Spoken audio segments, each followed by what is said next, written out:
Hi. Hey, Monica. Good to hear your voice. Nice to see Hello. you. How you doing? I'm fine. No, I had a problem with the camera, but now it's solved. Yeah, I noticed you sort of pop up and then disappeared again, and then you've popped up again. So that's great. So what countries we've got today? So we've got Argentina, we've got Iran, we've got Iraq, and we've got Navia. Remind me what country you're from? Burma? Is it Burma? Can't remember what country Navia is from. It's somewhere east anyway. So we've got a good selection from across the globe today. So that's great. Okay, so we'll get started by just teaching an expression that I used serendipitously there right now with Ilham. Initially it was just her and me, and I was telling her about my day, and I've had lots of activities on today, lots of busyness, and I said my day was all go. All go. Has anyone heard that expression before? Let me share my screen, and then we can look these things up on the web. Share screen. Okay. So what I said was, all go, define. There you go. Full of activity. Very busy in this office. It's all go today without a break. See that? Did you know that one, Monica? Or is that new to you? It's new. Okay. No, I haven't heard. Yeah. So if you just have a busy day, it's all go. As go is when you're going to do something, right? And so if it's all go, it's like you've had no break, no time for a coffee. See, I have a time to grab a quick coffee here before I started. So there you go. Excuse me, it's all go, all what? All go. The other word, all, DIA? So these are Spanish words. Oficina and dia. These are Spanish words introduced by my little app. Introduced by a little app called Toucan, which is quite helpful when you're learning Spanish. Because what it does is it changes words randomly that are English into Spanish for numpties like me, you see. So in this office, it's all go without a break. It's an all go day. It's an all go day without a break. Yeah, I've taught my granddaughter the word office. She says office, office. With a lot of sibilance. She doesn't no clue what it is, but Papa is in the office. Or when he comes to visit, he comes from the office. It's very cute. It's very cute. She's cute. She's beautiful. It's the only granddaughter you have? Yes, although in 2 weeks' time, all being well, I'm going to have a grandson. She's going to have a wee baby brother. My daughter. What? A grandson.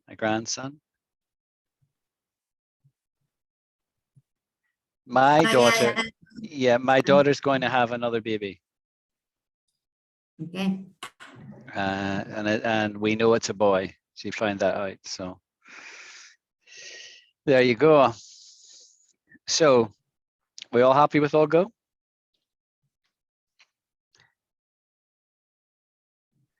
Okay. So you can say it's an all go day. It's an all go day. Yeah. It was an all go morning, you can say. Yes. But how we express it, the normal way of expressing is, oh, this morning it has been all go. We don't typically say it's an all go day. I mean, that's okay. We don't typically say it. We just say this morning it's been all go, or this afternoon it's been all go, or today was all go. We usually put the all go at the end of the sentence. That would sound native. Okay. Yeah. Okay. So then the next word I want to teach you is one, I think I might have taught it last week. I'm not quite sure. Busman's holiday. A busman's holiday. Does this mean anything to anyone?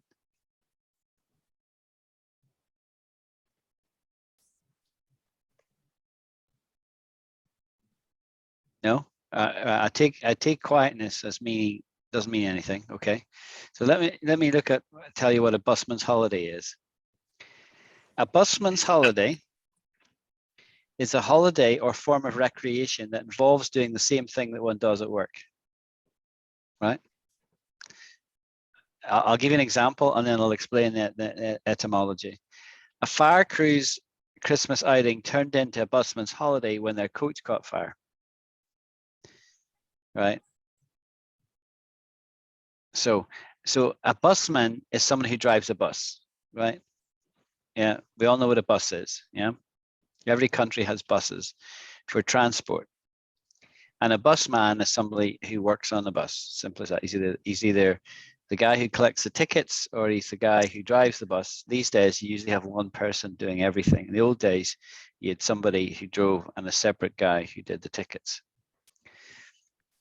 And so in olden days, like early part of 20th century, when you went on holiday, we didn't fly to Argentina or anywhere exotic, right? We didn't do that because people didn't have the money. When some people went on holiday, they went on a bus trip.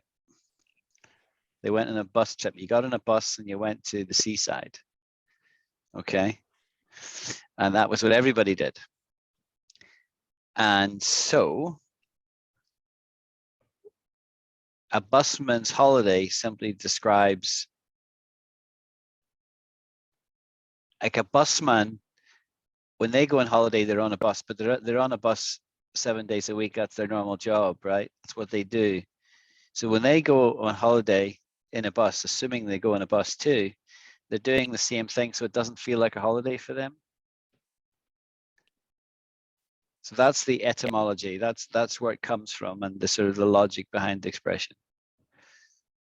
So if your job's a fisherman, you probably don't want to go fishing on your holidays. You want to break. Yeah. If you work in computers like I do, and then you go and visit your parents and they want you to work on their computer, that I could say, hey, this feels like a busman's holiday. This is what I do every day of the week. I don't really want to be doing this on my holidays. I want to be lazy and read books and things. Okay, so that's a busman's holiday. So let me just pause and see, does that make sense?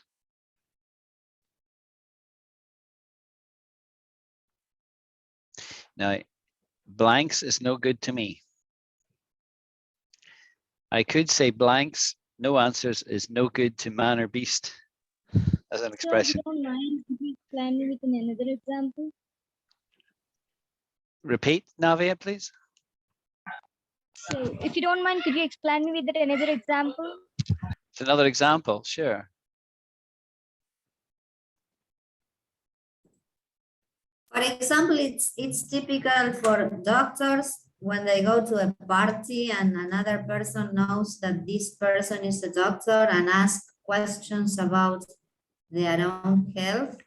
Exactly. That could be Perfect. Perfect example. She's a restaurant owner on a busman's holiday this weekend, cooking Sunday lunch for her mother. Right? So she's doing the same thing on Sunday in a family context that she would do during the week.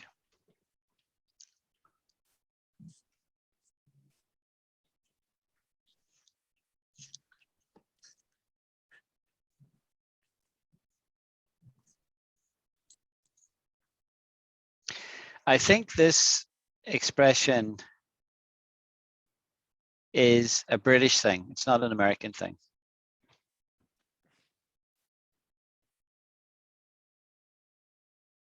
The painter spent busman's holiday painting his own house. So if you're a painter, as in not somebody like Van Gogh, but somebody who paints houses, and you end up doing that in your holidays, that feels like a busman's holiday, right?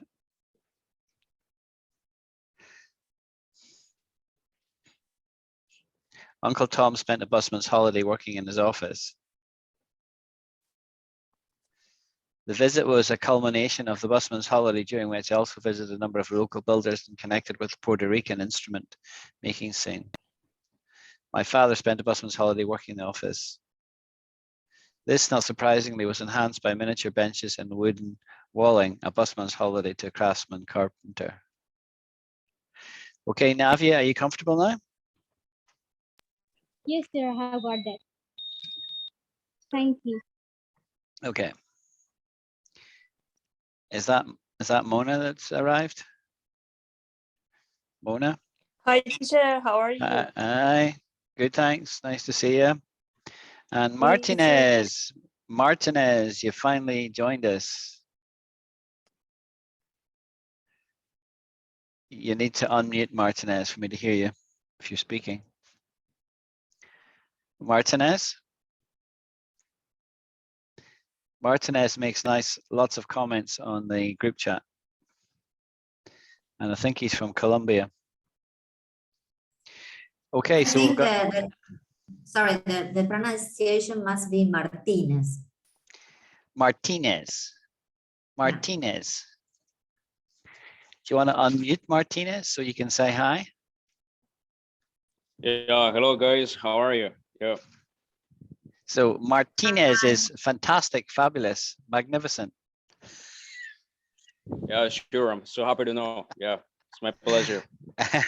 So one of the things I've noticed about Martinez is that he uses a lot of superlatives. That's a good word, superlatives.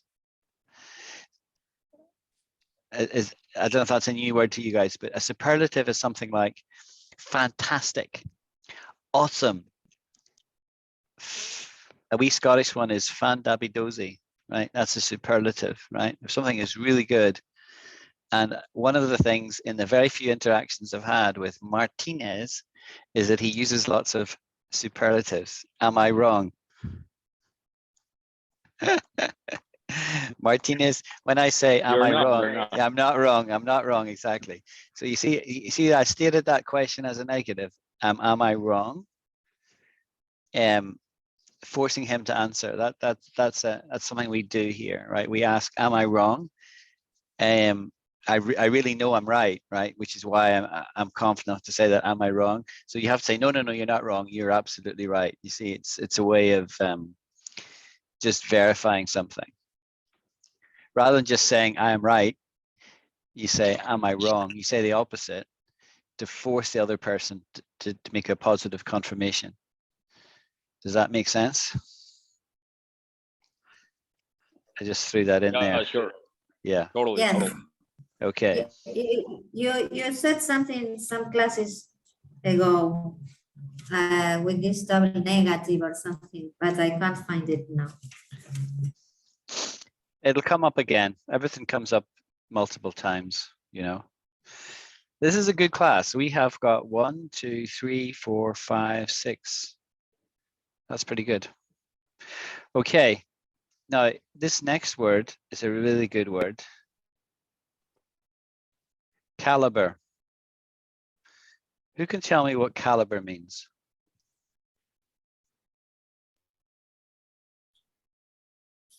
I have heard it using about guns. Correct. And the bullet size. That's correct. So Americans would talk about a 22, and a 22 is a certain size of gun. Yes, that's one definition. That is not the most interesting definition, though. There's another way we use the word caliber in reference to people. Anyone know what that is? The type of person someone is? Yes. Yeah. I would use an expression like this. It depends on the caliber of the person. And when you say that, the caliber of the person, you mean the quality of the person. right? You're really speaking about their character, right? Because obviously people have different qualities in terms of the kind of person they are. But somebody who is of very high caliber, you would say is the highest person, you know, so somebody who comes out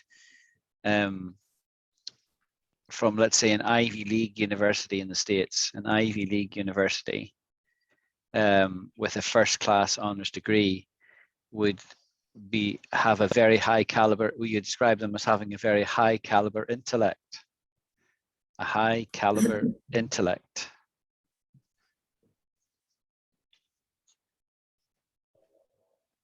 Yeah, So, sure. yes, you- yes, go ahead. Yeah, can I use this word with items or products? No. Well, no, you never describe a car as having high caliber. No, no. You would only ever use it in the context of guns. All right. You know, what's the caliber of that rifle? This is how wide the barrel is, or what size of bullets it takes. And the other way you would use it, well, let's look it up together on the internet, right? But the only other way I have heard it used is in reference to the quality of a person. All right, so let's look it up. The quality of, what is interesting is that this comes up as the #1 definition. I find that interesting. The second one is the one we've covered already, the internal diameter or bore of a gun, a small caliber revolver. The quality of someone's character or the level of their ability. They could ill afford to lose a man of his caliber. That's a perfect example of how it's used. So somebody is leaving and somebody says, oh, we can ill afford losing somebody of that caliber. In other words, very high ability. So I it could be, haven't heard before, would ill afford. What does it mean? Ill afford? afford, yeah, ill afford, yeah, okay. Yes, but ill afford. Ill afford, I've never heard. Okay, good. That's great. So we'll teach that then. So to afford in the normal context means to be able to pay for something. I'm going to buy a new car next week. Alan, are you sure? Can you afford it? Can you afford it? Means, do you have enough money to be able to buy that new car? My answer, no, not really, but I'm going to borrow some money. Well, that's not very wise. Okay, but I really want to have that car. Okay, so afford normally has got to do with money, right? Do you have enough money for something? If you use it like this, ill afford means it's saying that the business can't afford, it's costly to them. It's really costly to lose somebody who's of a great character, of great ability. And so the business can't really afford it. It's going to be, the loss is going to be felt. And so they could ill afford means they can't afford. But this is a very common expression, by the way. So it's good that you pointed out that. To ill afford means the business can't really afford it. So let's change the context. So you could say that Ukraine could ill afford a war, right? It's trashing their economy, right? That's a fair statement. But then you could say, but they had no choice. Excuse me for coughing. They had no choice, right? Because they were invaded. So they had to go to war. Okay, let me pause and make sure everyone's comfortable. I think maybe Mona, you have a question, did you? Teacher, excuse me. This word means, for example, someone can't do something. Good question.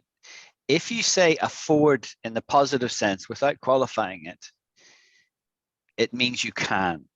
It's a positive statement. Yes. Yes. But if you say ill afford, you're turning it into a negative. So you could, the more direct way of saying it is, you can't afford it. Alan, you can't afford that car. I know you fancy it and it's sleek and sporty and so on, but you can't afford it. So that turns afford from a positive statement to a negative statement. You cannot afford it. Okay. And if you Okay, say, thank and if you say ill afford, you mean the same as can't afford. But I have never thought about it before being asked this question by Monica, why we say ill afford as opposed to can't afford. But we do tend to do that. We tend to say ill afford rather than can't afford. That is a quirky English thing. English is full of quirks. Full of what? Quirks. Sorry. Quirks. I'll explain that one next. I didn't mean that to be a teaching, but I'll show you what a quirk is in a minute. To be unable to afford, right? To be unable to afford. Okay. Right. So that's what we're very clear in ill afford. The word I used there was quirks.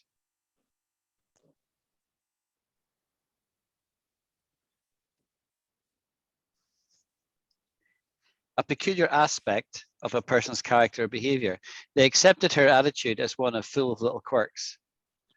So a quirk is where you've got something a bit unusual, you know, and that could be just something that defines somebody, or it could be irritating, you know, a quirky, very quirky person. You could say it in a negative way, or you could say it in a kind of ambivalent way where you're just commenting on, yeah, he's quite quirky. He's quite quirky guy, or she's quite quirky girl. And so how I used it was English is full of quirks, i.e. what I mean is it's full of wee peculiar things, English, as we've all discovered together on our journey. Yeah. I think all the languages might have Quirks. Yeah, okay. Yeah. So you see, I am a newbie when it comes to Spanish, so I'm just doing the basics. And I haven't discovered too many quirks yet. But I've discovered differences with English. But I do notice that as I'm teaching English, English is full of quirks and inconsistencies, and in meaning and in pronunciation. Whereas I've noticed that Spanish is much more consistent in pronunciation, way more consistent than English. Okay, moving on then. Feel free, anyone, to interrupt me and ask a question, right? So otherwise, I'll just continue to work through my word list.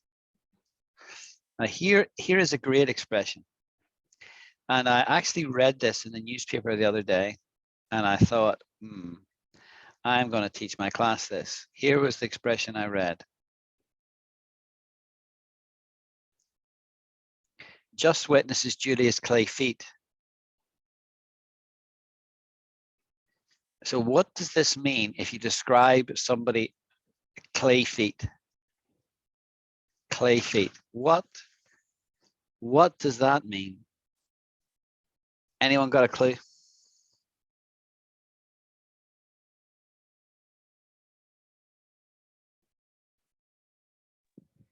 Yeah, well, actually, I don't have any clue, but I would say that it seems to me like you cannot continue on, right? No. Good guess. Good guess, Martinez. But no.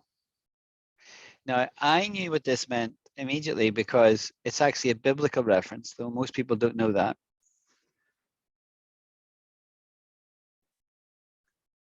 And I knew immediately what it came from, but it's used in English.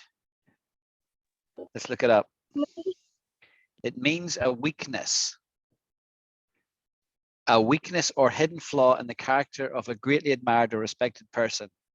He was disillusioned to find that even Lincoln had feet of clay. Right? So what does this mean? Clay feet is a reference to a fault, right? A fault in somebody's character that's maybe not obvious. It's maybe not obvious at all, but it's there. And so when you want to refer to that idiomatically, you talk about their feet of clay or clay feet.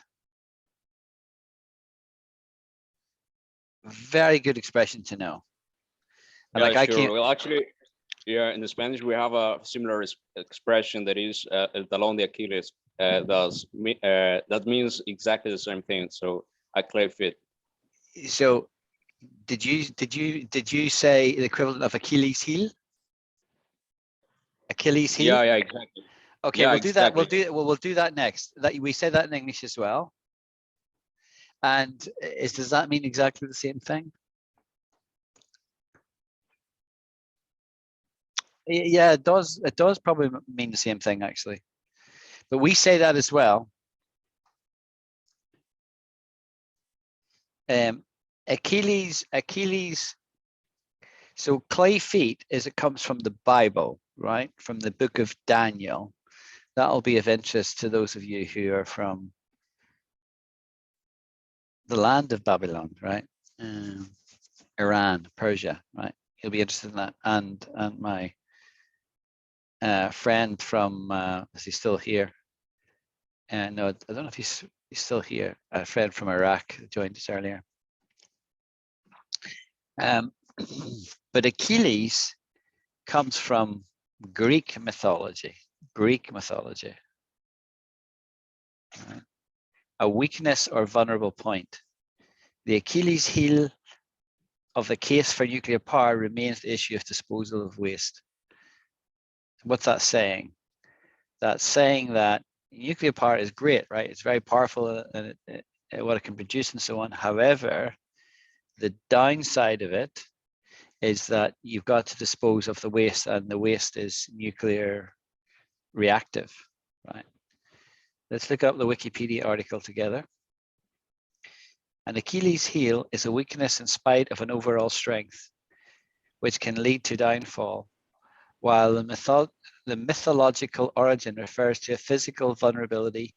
Idiomatic references to other attributes or qualities that can lead to downfall are common. And here is a statue of Achilles with a stick pointing at his heel, right? Interesting. In Greek mythology, when Achilles was an infant, it was foretold that he would perish at a young age. To prevent his death, his mother, Thetis, took Achilles to the river Styx, which was supposed to offer powers of invulnerability. Invulnerability, that's a hard word to say. She dipped his body in the I got a water. question. Let me finish this sentence, Martinez. Bear with me, please. Bear with me, please. That's a good expression to know. Bear with me, please, which I'm just asking you politely to pause. Because she held him by his heel, it was not touched by the water of the river. Achilles grew to be a man who survived many great battles, but he had an Achilles, his heel was the problem. And it's referred to in Homer's Iliad. It's very interesting. Yeah, very interesting. Now, Martinez, your question.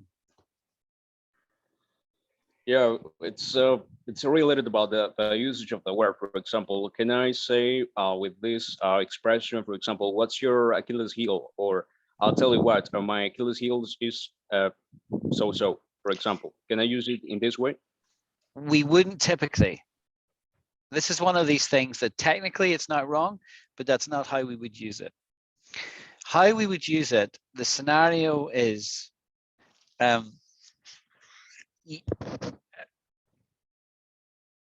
you would talk about something. You wouldn't talk about the first person. You would never talk about, you could say my Achilles heel is blah, blah, blah, you know, and admit a fault, right? But you typically don't do that, right? You don't go around admitting faults every day.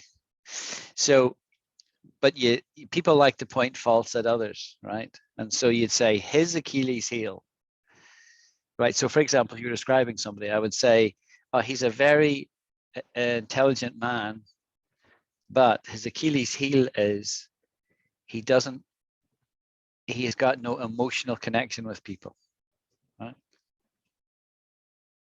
Let me pause there and make sure everyone understood the statement I made and how I used Achilles heel in that statement. I'll repeat. That guy is a very intelligent man. However, his Achilles heel is he's got no emotional connection. Now that is a prime example of how it would be used. So you see, I'm speaking about somebody else. I'm talking about a fault that mightn't be obvious initially. So I say it's his Achilles heel. I've thought of a difference Yeah, between sure. this and Makes a feet. lot of sense. And what about the first one? I mean, the clay feet. Yes, now that I've been thinking about this and talking about it for 5 minutes, I'm coming to an understanding of the nuance of difference between them. Right, and the nuance of difference is the Achilles heel describes a weakness, right? There's a weakness in this plan you've got. Martinez has a great plan, but the Achilles heel is whatever, right? There's a weakness in it.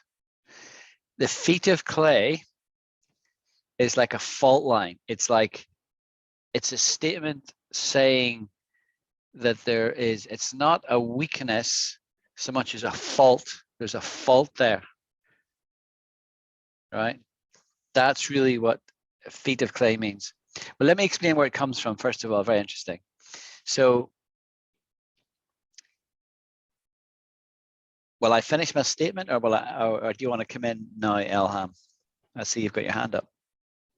So Achilles heel is also called as cold-blooded. Is it right, sir? Can I describe it like this? You need to repeat your question. Navia, repeat your question, please. Achilles heel is also called as cold-blooded because you have told that it refers to a person who does not have an emotions, right? No. Sorry. I was using that purely as an example, right? Achilles heel is describing a weakness in something. Could be some person or some plan, a business plan, right? The Achilles heel is describing a weakness. That's it. Now, I used it as an example. I described somebody who had no emotional connection purely as an example, but it doesn't mean that. It just means weakness. For example, if a person is going on a diet and is doing perfectly well the diet, but he has a temptation with chocolate, you can say that chocolate is his or her Achilles heel. Yeah. You don't like it. I don't like. You're right. Monica has a very good emotional connection because she can read my face, and could tell that I didn't really like that. And she's absolutely 100% bang on the money. She's right. And yes, we wouldn't say it's like a weakness for chocolate is not really a significant thing, right? We would say Achilles heel is a weakness, is a more fundamental thing. It's like too big a word to use. You're using a hammer to crack a nut there. You're using too big a word, too big a concept. You would simply say, I would say, and I can say this genuinely, I have a weakness for chocolate, right? And I do. I love chocolate, right? And at Easter time, we have Easter eggs, and I got an Easter egg. Even though they're normally for kids, we all got Easter eggs, and mine was orange flavored chocolate. It was great, and I had it up, and I loved it. Right, so I have a weakness for chocolate. We would say that. All right, I have a weakness for chocolate. I wouldn't say my Achilles heel is chocolate, but technically it's not wrong. But we wouldn't say that. We would apply Achilles heel to something more fundamental in somebody's character.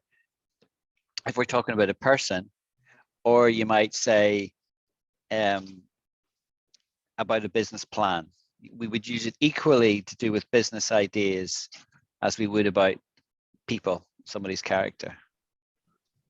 But is it correct? I understand that the difference between Achilles heel and clay feet might lie with Achilles heel. You imply that there will be destruction because you have that weakness. It will destroy you in a way.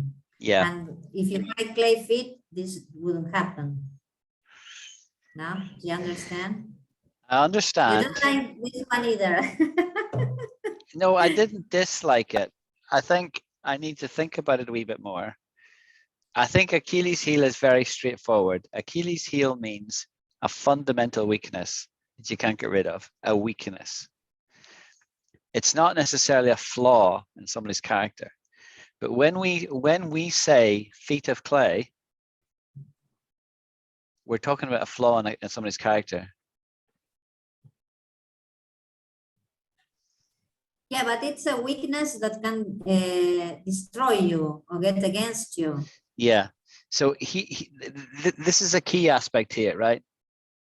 This is a key aspect of feet of clay in a person otherwise revered, right? So you're basically saying about this person, they're on a pedestal, they're right. They're like on a platform. People worship this person. They're a credible, you know, whatever they are. They're a singer, or they're a politician, or they're a genius at mathematics, or whatever. But we're saying that there's a fault there, a fundamental fault that might not be obvious.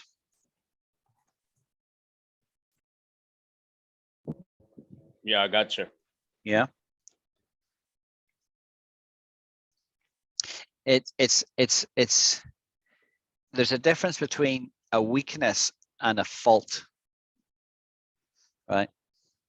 And feet of clay, this that. I'll show you where this comes from.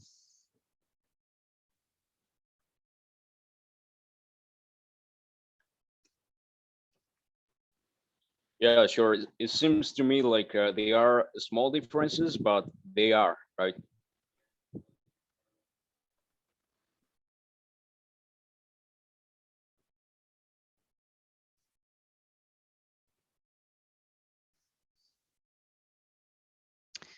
Here you go. So this is where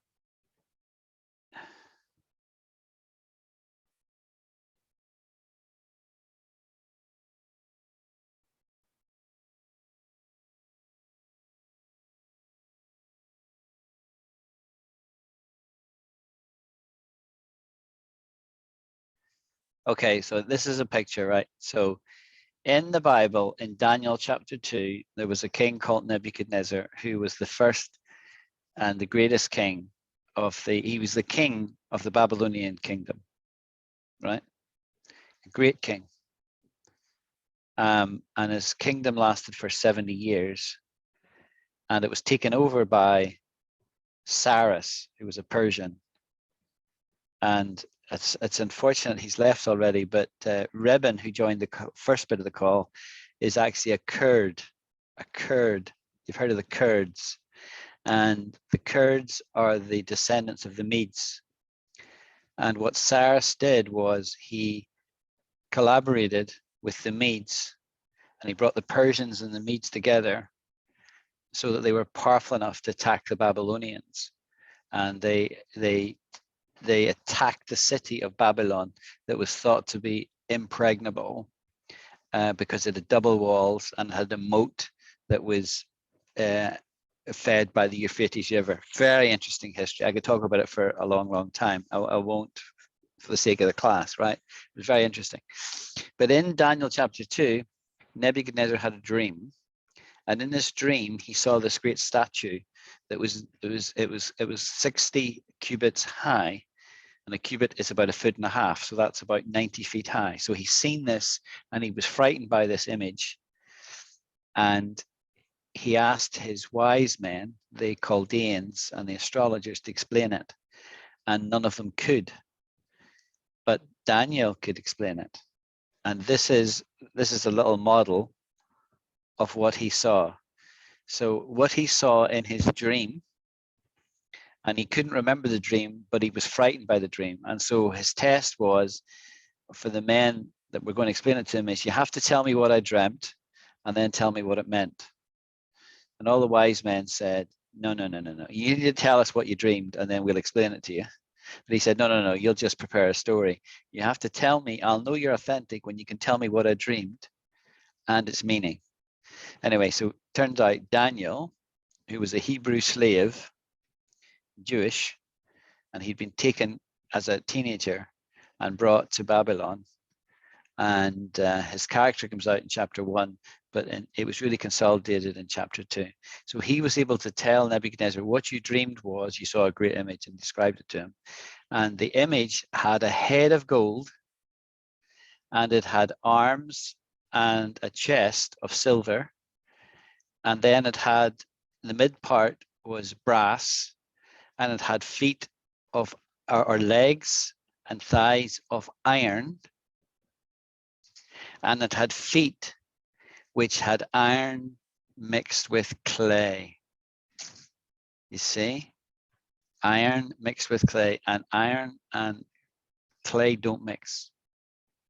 And so this was the weakness in this image. And then Daniel went on to explain to him what this meant. And it was a picture of the great world empire. So this one here was the Babylonian kingdom. And that would be followed by another kingdom, which was the kingdom of the Medes and the Persians. And that would be followed by another kingdom, which would be the kingdom of the Greeks. And that would be followed by another kingdom, world empire, which would be the Romans. And that's what the iron represents, you see? And then we get into a Bible lesson if I explain to you about the feet of clay. But I won't go into that just now, because this is an English class. But anyway, that's where it comes from. So when you hear the expression feet of clay, you can now picture this image and the feet of clay, and you got some background on it. But most people who use the expression, all the journalists who write it, won't know that history, right? You need to know a bit of biblical stuff to be able to answer that. But you guys know. Was that interesting? Hope I haven't bored you all. I find it very, 100%. I find it very interesting. I've got a thumbs up from Elham, and she's from Persia. She's a Persian lady. So I've got two Persian ladies on the call today, Elham and Mona. So there you go. Okay, guys. So we now know feet of clay. That was great. Yeah, here's a great expression about somebody. Doesn't mince his words. Has anyone heard that before? Doesn't mince his words. Nope. Silence means, I don't know. Let's look it up. Yes. You think you know? Okay. Go ahead, Elham. Like, don't understand what he's saying.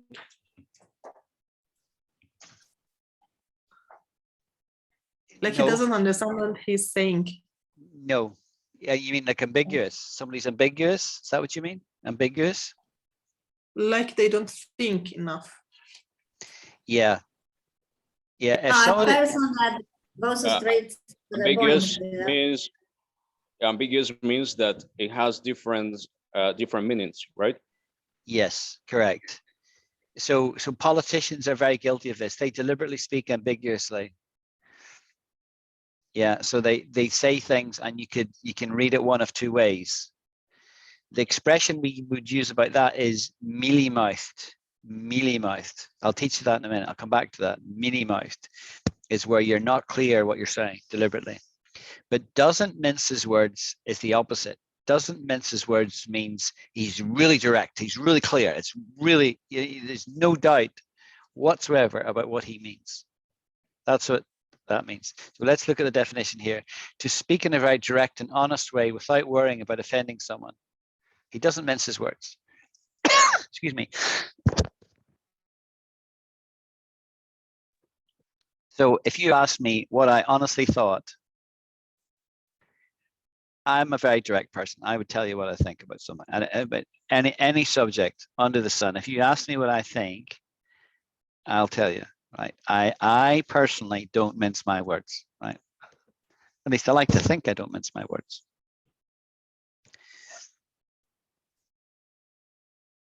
Okay. So that So it's not a bad description. it's no, it's not a pejorative. It's no, it's not. It's saying someone is genuine, you know, Okay. and they speak. But some people, it's not necessarily a bad thing, right? It's just that they're so worried about offending, they wouldn't answer the question. So if you said to me, Alan, do you like my beautiful dress? How am I going to answer that? I'm going to say, that's a beautiful dress.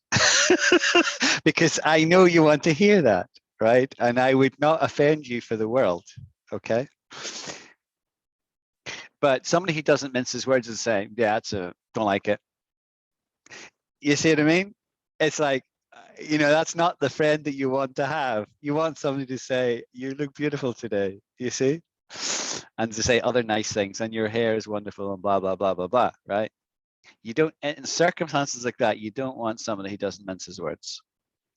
But if you are discussing some business proposal, and like you've got this plan, you're going to borrow some money and you're going to start a business and you're going to risk $250,000, let's say, and you ask for an opinion, you want somebody who's going to tell you straight. You don't want to say somebody to say to you, that would be great, that would be wonderful, you'll do well in that. That's no value. It's not valuable. You want somebody who would say, it could be successful, but here are the risks.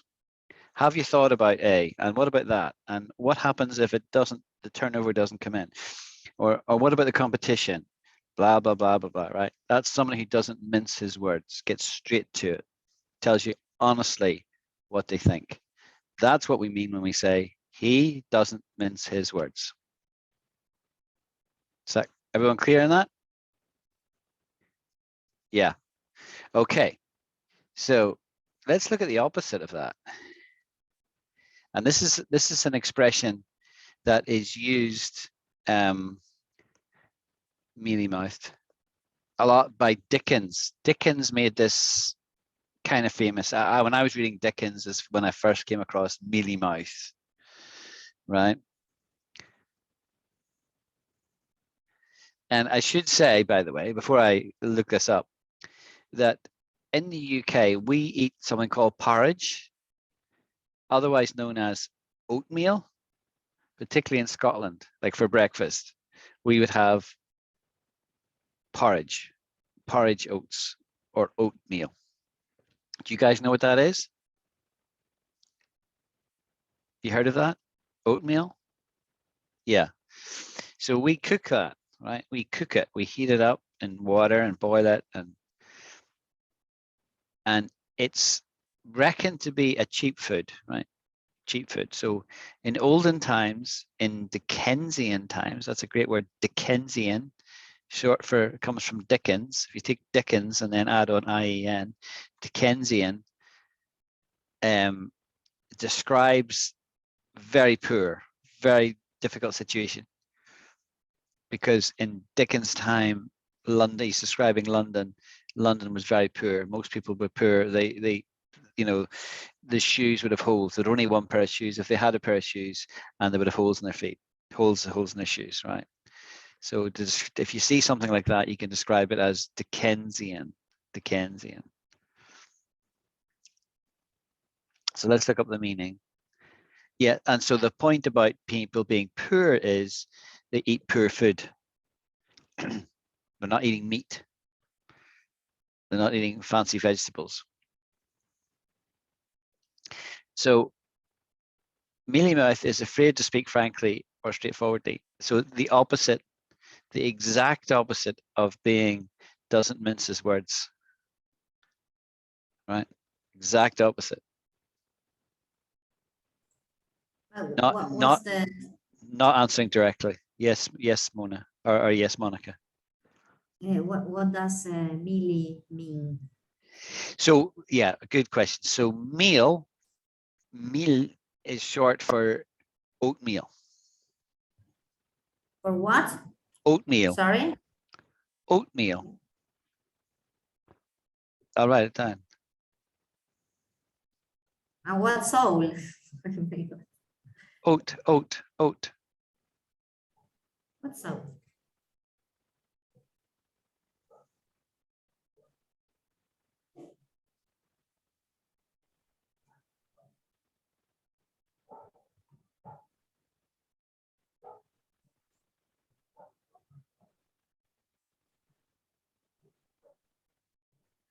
I was hoping to give me pictures. Yes, this is what oatmeal looks like. Mm. I mean, these pictures here have, you know, some fruit added, like this has bananas and this is strawberries. But what's underneath it here is oatmeal. Oatmeal.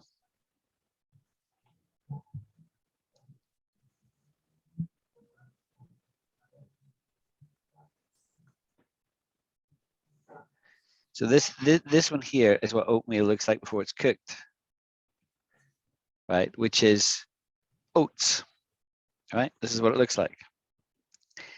Now, meal is another word for that.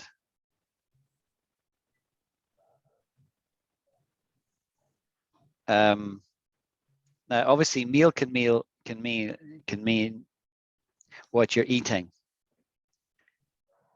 Yeah, you gather together for a meal, your evening meal.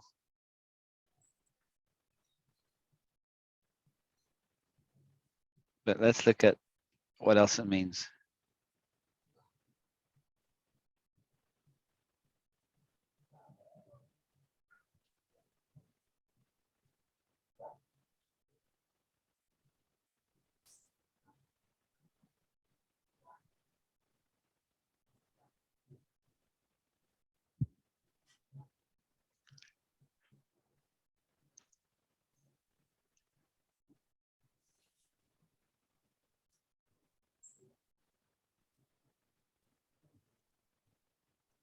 Yeah, so it's not coming out in this definition here, right? But the normal definition of meal is like breakfast, lunch, and dinner are the three main meals we take on a daily basis.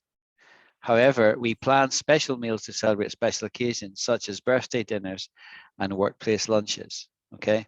So that's what we mean by meal. But meal is also a synonym for oats. And you just have to be a native to know that, and trust me.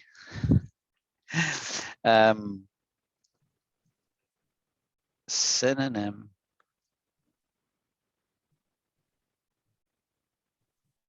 for oats.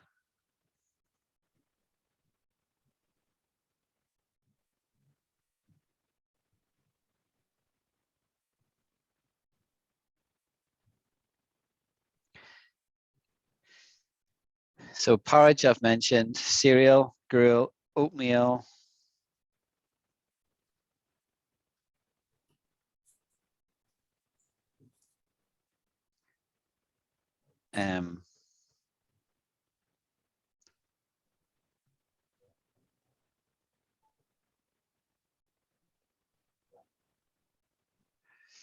Yeah, it's not giving me what I want. Meal.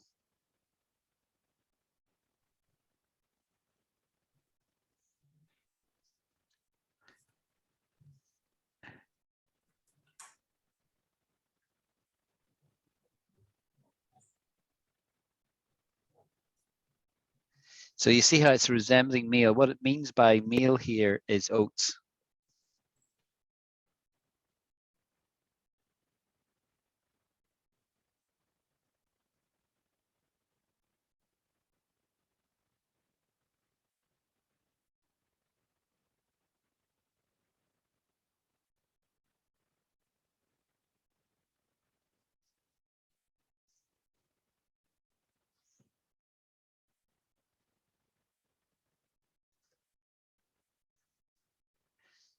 I don't even know this word, farinaceous.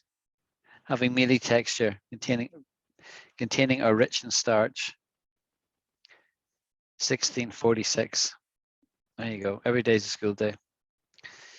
So anyway, getting back to the definition, mealy mouth means indirect. You don't, that would be a pejorative. You don't want it ever to be described as mealy mouthed. So that is the opposite, exact opposite of doesn't mince his words.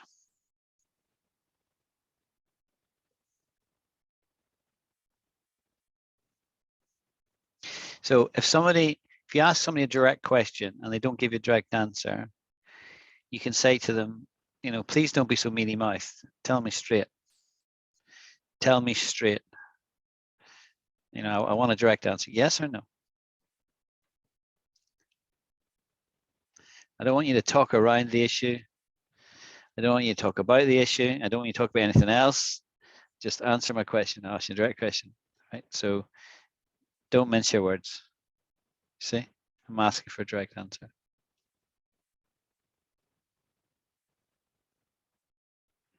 Okay.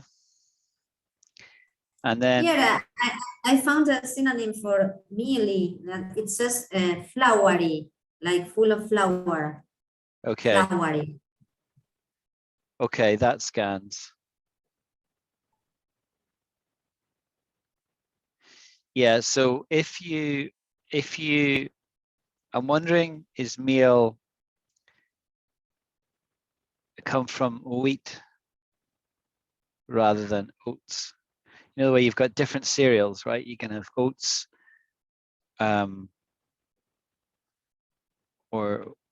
wheat. And I'm wondering if meal is coming from wheat rather than oats.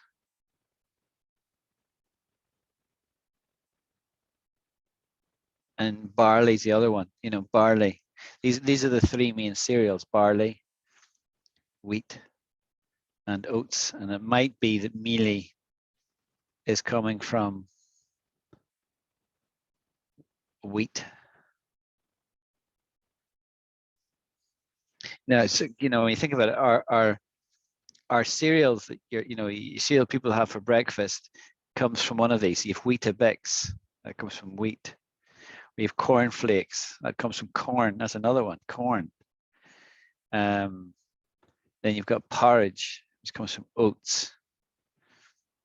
I don't know if we have barley. We use barley in soup here.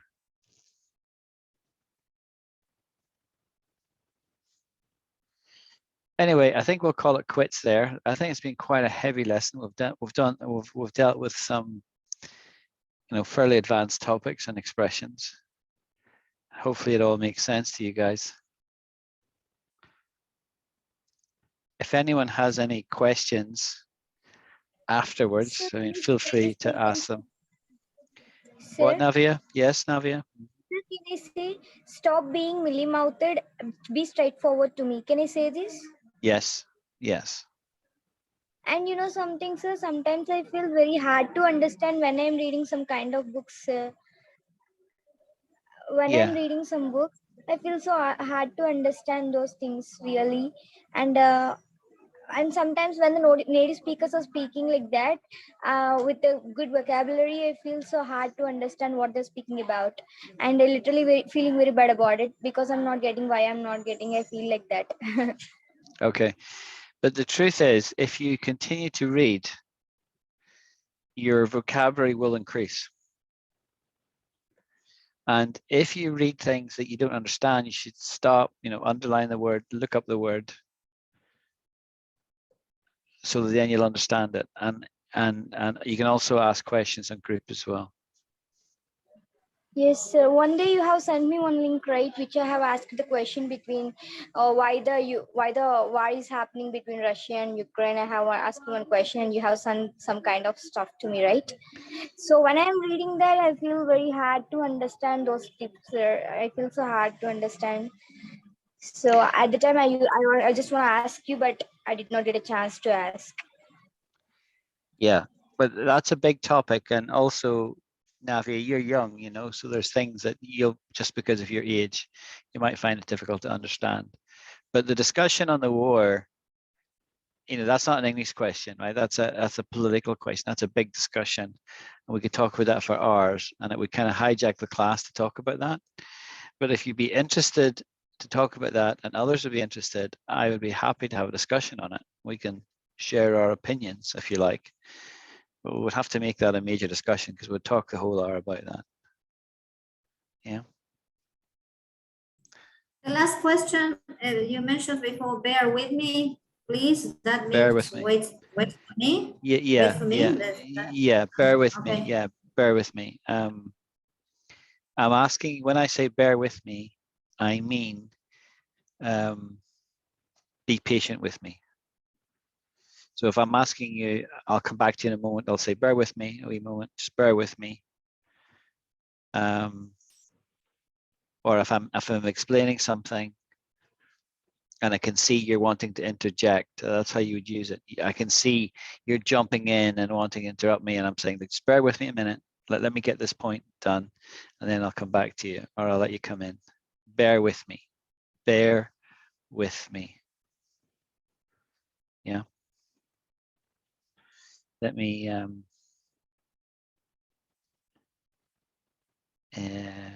I want to add that to my list. Bear with me. Very common expression. Super common. So that's a good one to know.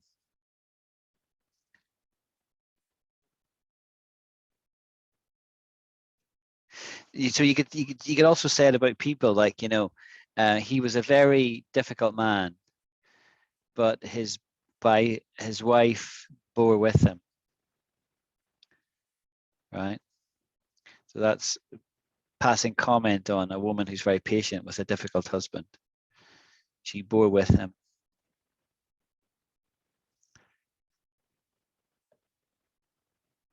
So you can say bear with me in the context of like a conversation. Just bear with me just now.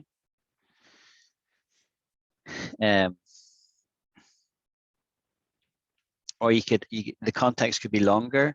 Somebody would say, sir, you're not teaching us enough grammar. You're focusing a lot on vocabulary and idioms and not enough on grammar. I could make my excuses and say, bear with me another couple of weeks and then we'll do some more grammar. Or bearing with me, could Or be a teacher asking a question to the student, and the student takes a long time. The student can say, bear with me, I'm just thinking. Yes, Something. yes, exactly. That's a good example. Yes, yes, Okay. Monica. Okay, guys, I'm going to draw it to a close there. I'll share the recording once it's uploaded. All right. Thank you for the time. All right, Elham. See everybody. Thank you. Bye, Bye, Mona. teacher. Bye, Navia. Bye, Monica. Bye. Bye.